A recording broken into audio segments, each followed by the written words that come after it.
Dear faith partners, greetings in the name of our Lord Jesus Christ. ఈరోజు ప్రతి మనిషిలో సహజంగా ఉండే ఒక లక్షణం గురించి మాట్లాడుకుందాం. ప్రతి మనిషికి కూడా నిరాశ అనేది ఒకటి ఉంటుంటుంది. అంటే మనకు ఆశకు మితం ఉండదనుకోండి. ఆశకు మితం లేనప్పుడు, ఆశ నెరవేర్చబడినప్పుడు నిరాశ అనేది ఎదురవుతూ ఉంటుంది. డిస్పైర్ ఆఫ్ మ్యాన్, ప్రతి చిన్న విషయానికి మెటీరియలిజం ఎక్కువైపోయిన దగ్గర నుంచి నిరాశ పెరిగిపోతుంది. ఈ నిరాశ ఎదురైనప్పుడు మనిషి ఒకలాంటి అసంతృప్తికి గురయ్యి, ఆ అసంతృప్తిలో నుంచి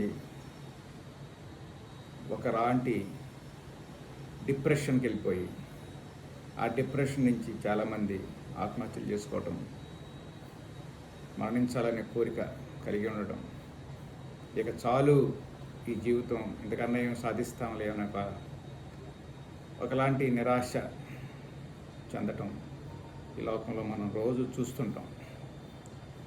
బైబిల్ గ్రంథంలో కూడా కొంతమంది ఇలాగే నిరాశకు గురయ్యి చావగోరారు. యోనాను తీసుకుంటే మనం యోనా గ్రంథంలో 4వ అధ్యాయం 3వ వచనంలో ఏమంటాడంటే, నేను ఇక బ్రతుకుడు కంటే చచ్చుట మేలు అంటాడు. అంటే ఇక్కడ యోనా బాధ ఏంటి? యోనా ఎందుకు చనిపోవాలనుకుంటున్నాడు? ప్రవక్త అయిన యోనా ఎందుకని చనిపోవాలనుకుంటున్నాడంటే, ఆయన ఒకటి కోరుకున్నాడు, దేవుడు ఇంకోటి చేశాడు. ఆయనేమో ఆ నినివే పట్టణం మీదకి తీర్పు రావాలని కోరుకున్నాడు. కానీ దేవుని చిత్తం ఏమిటంటే, దేవుడేమో క్షమించాడు. ఆ యొక్క నినివే పట్టణాన్ని క్షమించాడు. వాళ్ళ పశ్చాత్తాపాన్ని చూసి వారిని క్షమించాడు. కానీ యోనా ఏం కోరుకున్నాడంటే, నేను ప్రకటించాను కాబట్టి తీర్పు రావాల్సిందే అని కోరుకున్నాడు. అంటే దేవుని చిత్తము తీర్పు రావాలని కాదు, దేవుని చిత్తం వారిని క్షమించాలని. ఎప్పుడైనా సరే ఎలా ఉంటుందంటే,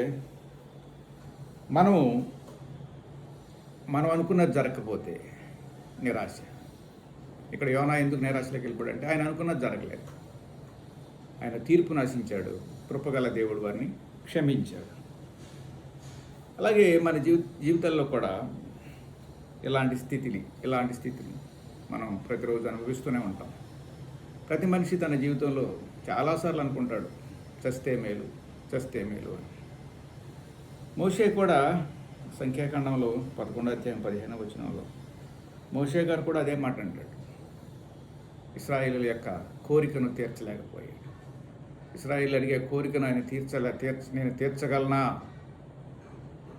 అనే ఒక బాధతో ఆయన ఏమంటాడంటే, నా బాధ నేను చూడకుండా అంటాడు. ఆయన బాధ ఆయన చూడకుండా మరణించాలని కోరుకుంటాడు. ఆయన బాధను ఆయన చూడకుండా. మనం ఏమనుకుంటామంటే, ఇతరుల బాధను చూడలేక చాలామంది చనిపోవాలని కోరుకుంటారు. కానీ ఆయన ఏమంటాడంటే, నా బాధను నేను చూడకుండా నన్ను తీసుకోమంటావు అంటాడు.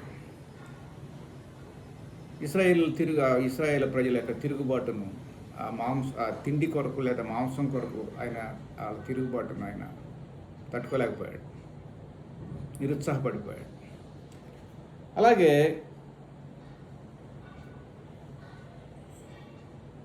చాలాసార్లు యోబు గారు కూడా ఏమంటాడు, ఆయనకున్న ఆ ఇబ్బంది, ఆ శారీరకమైన ఇబ్బంది, లేకపోతే ఆయనకున్న అన్ని ఇబ్బందులు, శరీరంలో ఇబ్బంది, కుటుంబంలో ఇబ్బంది, పేదరికం అన్నీ వచ్చేసినప్పుడు ఆయన కూడా ఏమంటాడంటే, నేను జన్మించకపోతే బాగుండు అంటాడు. అసలు నేను పుట్టకుండా ఉంటేనే బాగుండు అంటాడు. అంటే ఒక మనిషి పుట్టుక అనేది, చావు అనేది అది దేవుని చిత్తం. అది ఎవరో శాసించలేరు దాన్ని. మనిషి యొక్క నిరుత్సాహం ఎప్పుడైనా సరే, మన అంచనాలు జరగకపోతే, మనం ఆశించిన విధంగా జరగకపోతే, మనం వేసిన ప్రణాళిక ప్రకారం జరగకపోతే మనిషిలో నిరుత్సాహం వచ్చేస్తూ ఉంటుంది. కానీ నమ్మదగిన దేవుడు ఏంటంటే, మన దేవుడు నమ్మదగిన దేవుడు కాబట్టి, ఆయన డివైన్ మెర్సీ ఆఫ్ గాడ్ కాబట్టి, ఆయన ఎప్పుడూ ప్రేమ కలిగి ఉండే దేవుడు కాబట్టి ఆయన ఏం చేస్తాడంటే, ఆయన మన బలహీనతల్లో, నిరాశ అనేది ఒక బలహీనత, ఆ బలహీనతలో ఆయన స్ట్రెంగ్త్ చేయడానికి ఆయనకి ఇష్టపడుతుంటాడు. నిరుత్సాహం అనేది ఎప్పుడు వస్తుందంటే మన మన అంచనాలు విఫలం అయిపోయినప్పుడు, మన అంచనాలు అన్నీ ఫెయిల్యూర్ అయిపోయినప్పుడు, మన ఎక్స్పెక్టేషన్స్ అన్ని ఫెయిల్యూర్ అయిపోయినప్పుడు మనం నిరుత్సాహపడిపోతుంటాం. కానీ నమ్మదగిన దేవుడు ఏం చేస్తాడంటే ఆయన ఆ టైంలోనే బలపరుస్తూ ఉంటాడు, ఆ టైంలోనే బలపరుస్తాడు. ఎప్పుడైతే నిరుత్సాహం వచ్చినప్పుడు దేవుని దగ్గరికి వెళ్ళాడు, దేవుని సన్నిధికి వెళ్తే ప్రార్థన చేసుకుంటే, ప్రభా ఈ నిరుత్సాహము నాలోంచి తీసివేయంటే ఆయన కృప చూపుతారు. ఆయన మరింత రెట్టింపు ఉత్సాహాన్ని ఇవ్వడానికి సిద్ధంగా ఉంటాడు.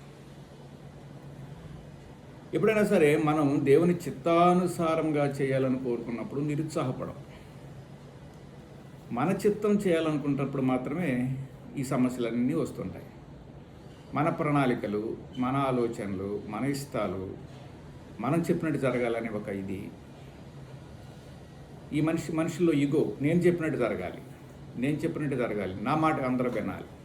వినకపోతే ఒకలాంటి నిరాశ, నిస్పృహ, నా మాట వీడు వింటలేదు, లేదా నా మాట ఈ అమ్మాయి వింటలేదు, నా మాట నా భార్య వింటలేదు. వీటన్నిటిని బట్టి ఏం జరుగుతుందంటే మనిషిలో నిరుత్సాహం వస్తుంది, నిరాశ వస్తుంది. ఆ నిరాశ డెవలప్ అయితే ఏమవుతుందంటే డిప్రెషన్కి వెళ్ళిపోతారు.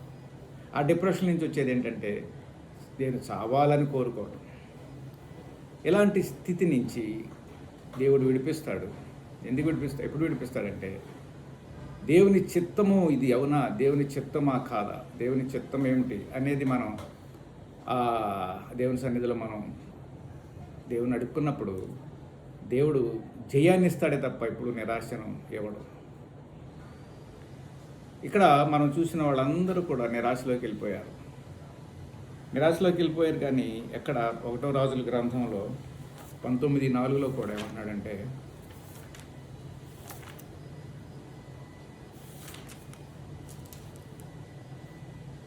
ఆయన కూడా ఏమంటాడు, యెహోవా నా పితరుల కంటే నేను ఎక్కువవాడిని కాను, ఇంత మట్టుకు చాలును, నా ప్రాణము తీసుకోమని ప్రార్థన చేసి. ప్రాణం తీసుకోమని ప్రార్థన చేయడం అనేది తప్పండి. ఎవరు కూడా నన్ను తీసుకో ప్రభువా అని ప్రార్థన చేయకూడదు. దేవుడు నీకు ఆయుష్ ఇచ్చాడు, దేవుడు నిన్ను బ్రతికిస్తున్నాడు. దేవుడు నిన్ను బ్రతికిస్తున్నాడంటే నీ పట్ల దేవునికి ఒక చిత్తం ఉన్నది, దేవునికి ఒక ప్రణాళిక ఉన్నదనే సంగతి గ్రహించి, ప్రభువా నా బ్రతుకు దినములన్నీ నీ కొరకు బ్రతికేలాగా, నా బ్రతుకు దినముల్లో నేను నమ్మకంగా ఉండేలాగా, నా బ్రతుకు దినంలో నీకు సాక్షిగా ఉండేలాగా సహాయం చేయ ప్రభు అని ప్రార్థన చేసుకోవాలి తప్ప నన్ను తీసుకో ప్రభు అనే మాట ఆయన చిత్తం కాదేమో. కాబట్టి మన యొక్క కథ లేకపోతే మన యొక్క స్థితి ఎలా ఉండాలంటే దేవుడు ఎప్పుడు ఓర్పుతో బోధిస్తాడు. నీ నిరాశలో కూడా ఆయన ఏదో పాఠం నేర్పించాలని ఆయనకి ఉద్దేశం. మనకున్న స్ట్రెస్లో కూడా లేకపోతే మనకున్న డిప్రెషన్లో కూడా దేవుడు ఏదో పాఠం నేర్పించాలని అనుకుంటున్నాడు. ఆ పాఠాన్ని నేర్చుకోవడానికి సిద్ధంగా ఉండాలి తప్ప చస్తే బాగుండు అనే మాట దేవునికి వ్యతిరేకమైన మాట. ఆయన ఎప్పుడు దయతో వ్యవహరిస్తాడు. మనం నిరాశపడటం ఆయనకి ఇష్టం కాదు, లేకపోతే మనం కృంగిపోవటం ఆయనకి ఇష్టం కాదు, మనం నిరుత్సాహంగా ఉండటం ఆయనకి ఇష్టం కాదు. ఆయనకి ఇష్టం ఏంటంటే మనం రెట్టింపైన ఉత్సాహంతో దేవుని సన్నిధిలో గంతులు వేయటం ఆయనకి ఇష్టం, లేకపోతే దేవుని కొరకు బ్రతకడం ఆయనకి ఇష్టం, దేవుని పని చేయటం ఆయనకి ఇష్టం. దేవునికి ఇష్టమైంది ఏంటంటే ఆయన దయతో మన కథను సాక్ష్యంగా మార్చాలని ఆయన ఉద్దేశం. మన కథ సాక్ష్యంగా మారిపోవాలి. మన కథ అనేకులకు ఒక సాక్ష్యంగా ఉండాలి. మన కథ అనేకులకు ఒక ఛాలెంజ్గా ఉండాలి. అరే ఇలాంటి వాడు ఎలా అయిపోయాడు, ఎప్పుడు నిరాశలో ఉండేవాడు, నిస్పృహలో ఉండేవాడు, లేకపోతే ఇప్పుడు అలాంటి స్ట్రెస్లో ఉండేవాడు, ఇలా అయిపోయాడు. దేవుడు కృప చూపాడు, ఎంతగా మారిపోయాడు, ఎంత ఉత్సాహవంతుడైపోయాడు, దేవుని పని ఎంతగా, దేవుని సన్నిధులు ఎంతగా గంతులేస్తున్నాడు. ఈ నిరాశ నిస్పృహ అనేది మనిషిని కృంగదీస్తుంది, మానసికంగా కృంగదీస్తుంది, శారీరకంగా కృంగదీస్తుంది, కుటుంబపరంగా కృంగదీస్తుంది, సమాజంలో కూడా మనల్ని వేలెట్టి చూపే విధంగా తీసుకెళ్తుంది.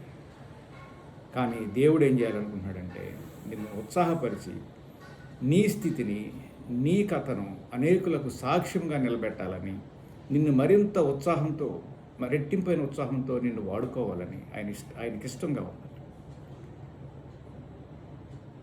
దేవుని చిత్తం ఏమిటంటే